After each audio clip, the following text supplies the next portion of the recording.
Go. Go. Yes, hello. Welcome to Revolutionary Radio 96.1 FM KEXU. And I am Junebug, your radical teacher. And today we have Parent Voices from San Francisco chapter, and we're going to be talking about Proposition C. Proposition C is the commercial rent tax for childcare and early education that'll be on the June 2018 ballot. It is formally known as Universal Childcare for San Francisco Families Initiative. Today we have Maria, who is an organizer with Parent Voices and working on childcare for 22 years.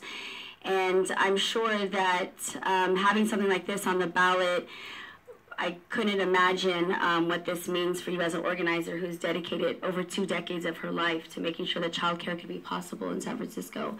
I'd just like to get a little bit of your perspective on what this means for you in Parent Voices.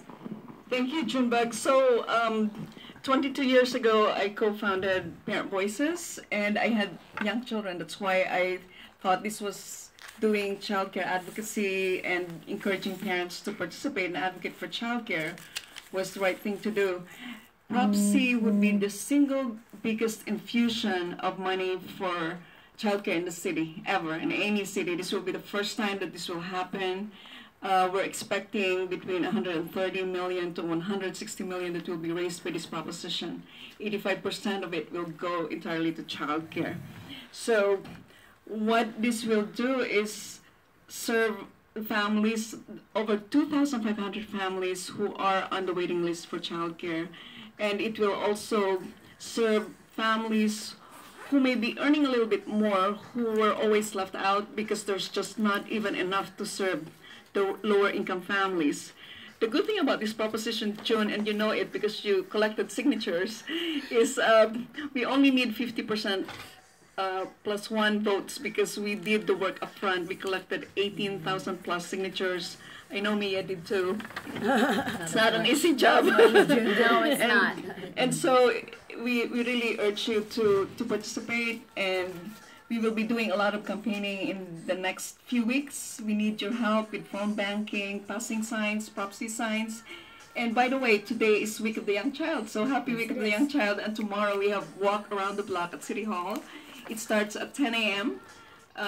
So be there a few minutes before. There will be a press conference beforehand, and then we walk around the block at City Hall. Thank you. I know I will be there wearing red. And it's interesting, this year it's going to be on Wednesday. Usually it's on Friday. So, but yeah, we're going to be there and show up. And so yeah, this is an exciting time, and we have a lot of work still to do. We're getting closer and closer to the time, and I know that this is a valuable proposition that's for us, and not just from a parent, but I know that also what this means for providers. And I know that Mia is also a parent with Parent Voices, but she's also a child care provider and early child educator.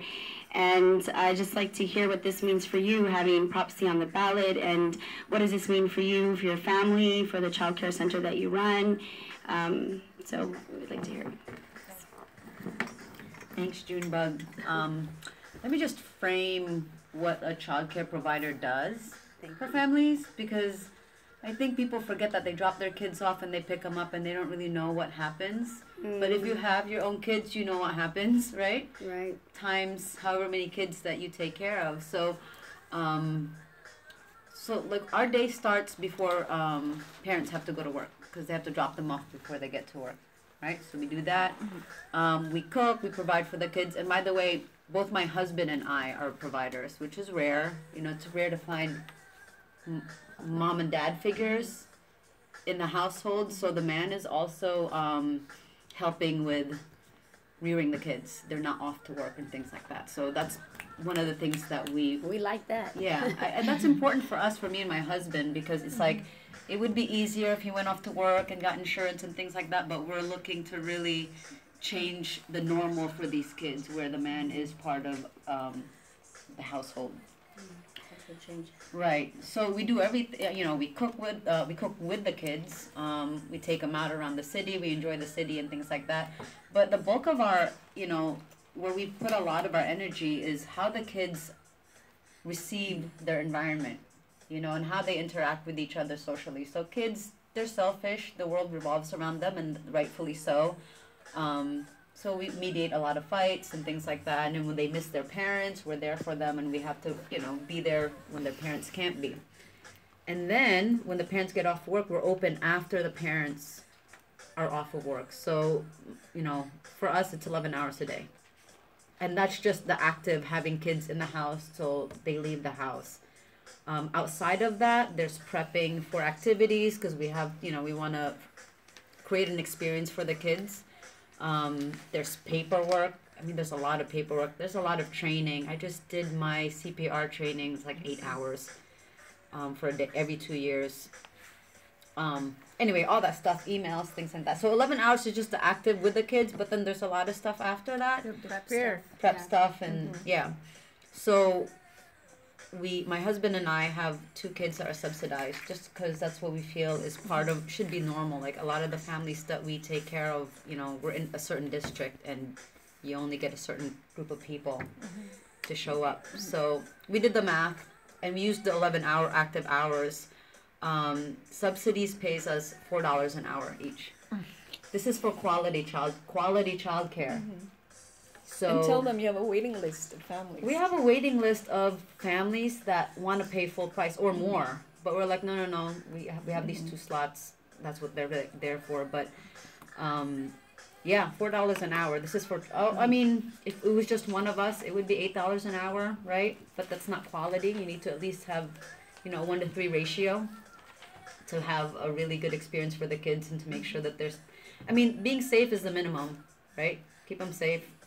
But I think it's more than that as a provider. And so with PropC, it would really help us to make a little bit more than $4 an hour. You know, it would, I mean, it takes away from what we can do for our kids, you know, for our families. We do so much for, I mean, we live for our jobs, but, you know, it'd be nice to, on the side, to be able to provide for our families, you know? Yes. So, yeah, sounds yes for reasonable. PropC, you know?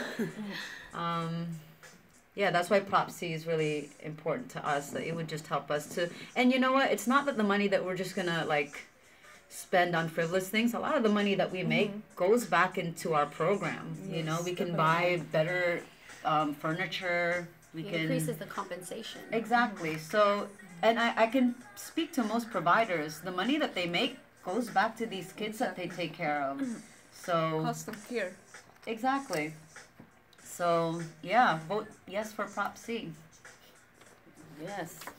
Yes, because a vote on C not only helps the parent, but it helps the child, and it helps the provider, and it helps the whole team that is making, it helps the whole community. So PropC really is an investment. As a parent, it's very difficult in accessing childcare.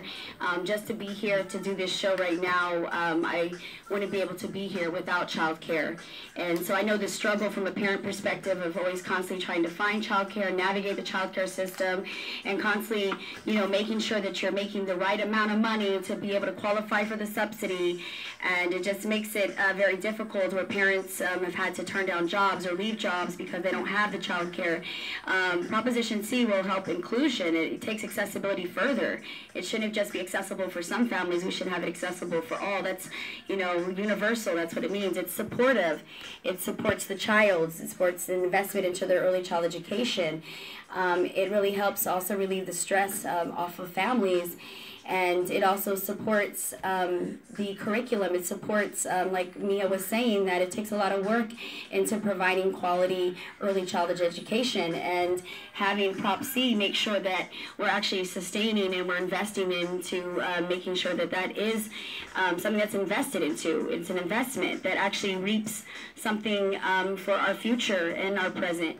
So, you know, I think it's great that Maria mentioned about the walk around the block tomorrow. What are other ways that people can also get involved in? I know that there's something in May happening called Stand for Children Day, and I know this has been going on for many, many years at the Capitol. So if you could tell us a little bit about it. Yeah.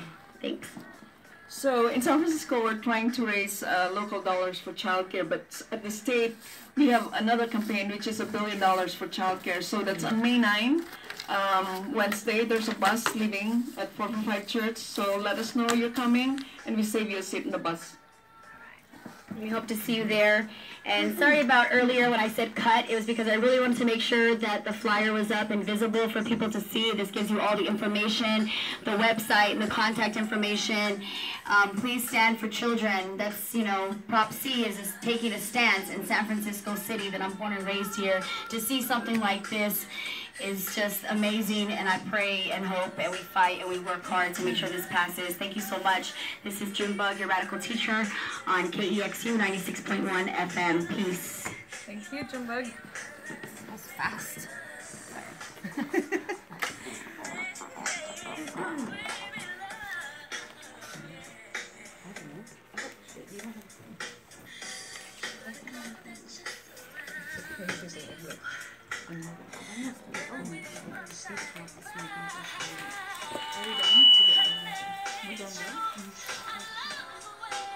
Did she just delete the cat?